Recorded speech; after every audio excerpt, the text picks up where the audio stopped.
Na tukizidi kuyastaajabu ya Statuman ambaye aliweza kuiba kichwa cha mchongo wa shujaa hayati Dedan Kimathi, sasa hivi tumeanguka kwa ulingo wa wasiwasi na mshangao baada ya kukuja kugundua ama baada ya kupatikana kwa habari kuwa jamaa huyu kwa jina la Kithuka Kimunye ameweza kumua JSU moja kwenye State House. Na yote ilitokana baada ya huyu jamaa kwa jina la Kithuka Kimunye kuzuiliwa asiweze kuingia kule ndani kwenye State House. Hiyo yote ilitokana baada ya wale afisa ama wale JSU kuweka ulinzi mkali na kukataza huyu jamaa asiweze kuingia kule ndani. Na cha kushangaza ni kuwa huyu jamaa pia ni kama alikuwa na calculated move. Una design flyer kwa ameshachora hesabu zake jinsi atakavyoweza kuingia kule ndani. Na yote ilitokana baada huyu jamaa, inasemekana saa 2:10 mwendo wa asubuhi huyu jamaa aliweza kujificha nyuma ya gari ya ambayo gate D inaweza kudeal na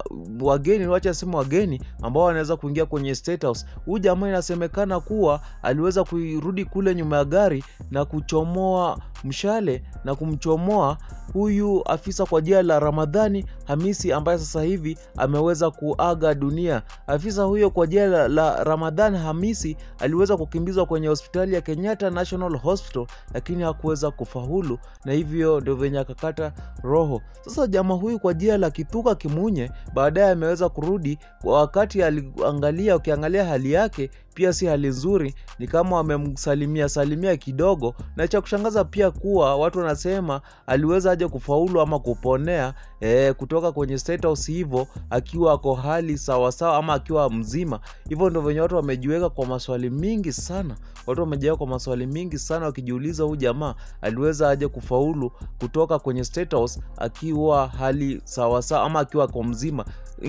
Angalau huyu jamaa, ingawa jamaa ako na majeraha kwenye uso wake, kwenye kichwa, lakini ni kama anaongea. Na cha kushangaza pia kuwa ambayo mimi imeshangaza kuwa ni huyu jamaa pia anajaribu kuongea akiambia hao maafisa wa polisi ati mnanipeleka wapi mimi. Yani kama tu jamaa mwenyewe pia ni kama hata hajifahamu yani nani na ni kipi ambacho ameweza kukifanya. Hicho ndo mimi kinaweza kunishangaza kabisa. Huyu jamaa kwa jina la Kithuka Kimunye ameweza pia mimi kunishangaza kwa sababu mwenyewe pia anaiuliza serikali, nyinyi ni nani, mimi ni nani, nimefanya nini? Na serikali yenyewe pia inamwambia utajua tu makosa yako, utaongelea mbele, wacha tu kwanza tukupeleke kwenye hospitali ukaweze kutibiwa, akili irudi sawa, ndio wewe mwenyewe ukaweze kujibu mashtaka.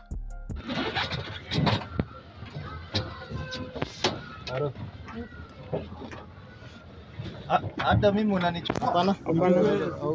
Kina hepa.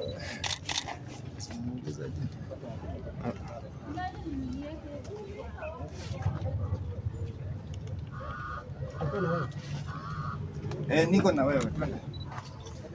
Ulifanya nini? Ujizi ulifanya? Tajua tu. Wacha tuende hospitali kwanza.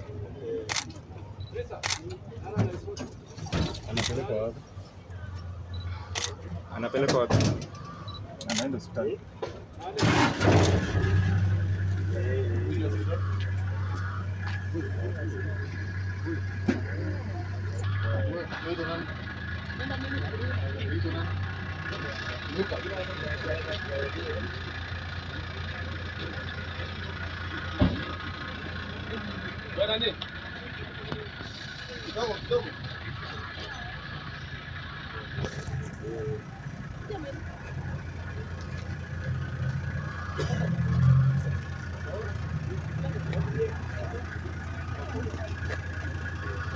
And because we all know State House is one of the country's most secured installation. Huyu jamaa amewacha wananchi wengi sana wakiwa na wasiwasi. Raia pamoja serikali imekuwa na wasiwasi kwa sababu kama jamaa huyu anaweza kufaulu kufika kwenye State House na muweze kumaliza JSU, kweli ni jambo la kugutusha. Kusema kweli, wengi wetu ama mtu kama mimi sijawahi kusikia story kama hiyo.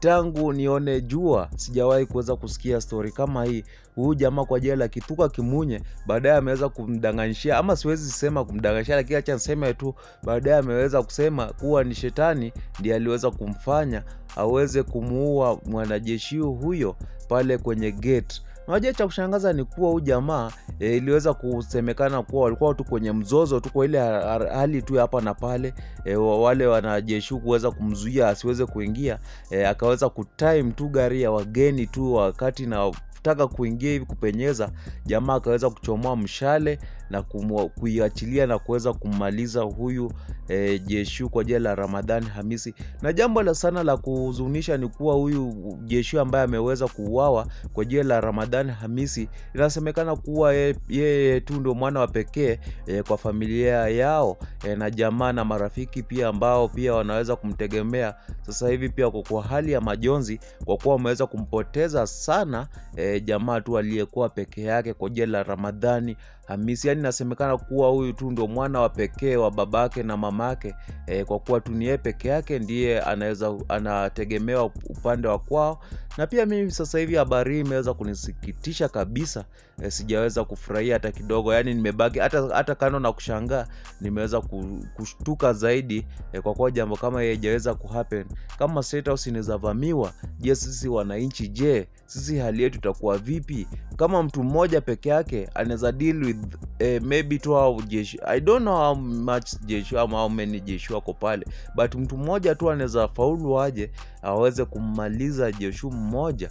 Je, sisi wananchi tu hali yetu ya usalama iko vipi? Na kando na hiyo, mpenzi mtazamaji, fununu na habari za insecurity zimezidi kuongezeka muda mrefu kabisa hizi siku mbili, huku jamaa mmoja pia huku akikamatwa kwa kuwa ameweza kuiba kichwa ya mchongo tu wa hayati shujaa Dedan Kimathi. Kulipima Kenya, naomba mnisamee. Wewe unaiba hapa mara ngapi? Nilikuwa na chemba, sijawahi iba tena kitu kingine hapa. Hii kitu yote Dedan Kimathi, unajua ni pesa ngapi Dedan Kimathi? Sijui. Unajua kutengeneza hii kitu ni pesa ngapi? Ulikuwa unaenda kupima pesa ngapi? Hata ingetoka pesa mingi mkubwa. Ingetoka pesa ngapi? Ingetoka kama kilo 5 ni pesa ngapi? Kilo 5 ni 250. Unajua bei ya hii kitu? Unajua kutengeneza hii kitu mzima ni pesa ngapi? bana. Sasa 250 ile unaweza omba. Uko na akili mzuri wewe?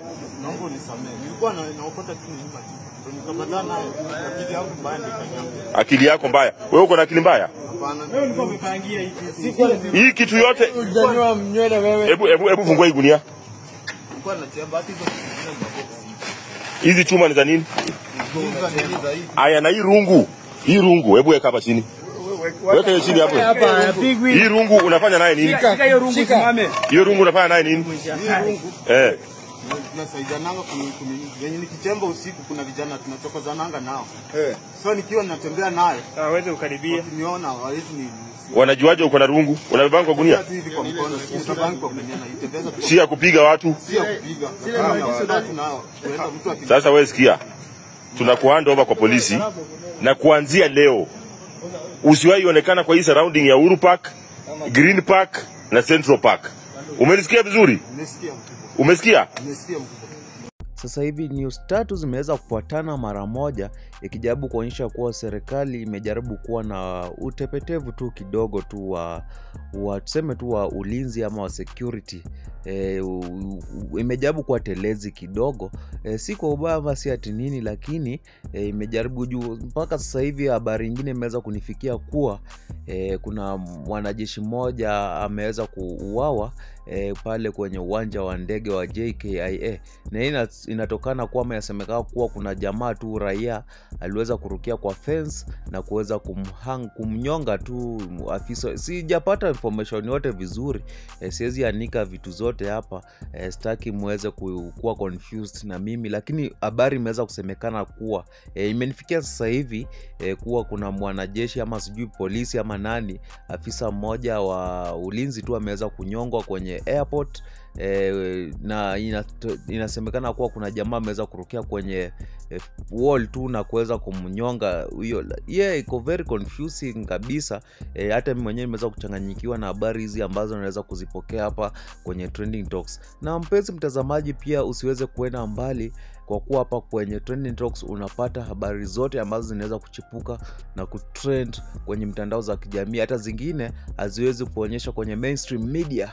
Only hapa kwenye Presenter Gama with Trending Talks. Yani hapa tunaweza kuongea tu, tunawasiliana, lakini unaweza kupata information fully equipped. Yani unaweza ipata tu vizuri kabisa. Yani najabu kukuchongea, nikikuchongea nikiweza kukupakulia ndiposa ukaweze kuelewa yote ambayo yanayojiri. Usiweze kuangalia lugha ambayo naitumia, kwa kuwa these are just talks tu, yani ni kuongea tu.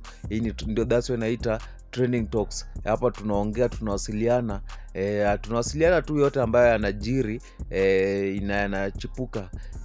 Mpenzi mtazamaji, pia usiweze kwenda mbali, kwa kuwa mengi yanaweza kuchipuka hapa kwenye Trending Talks with Presenter Gama, Graham Gama, Presenter Gama, Trending Talk.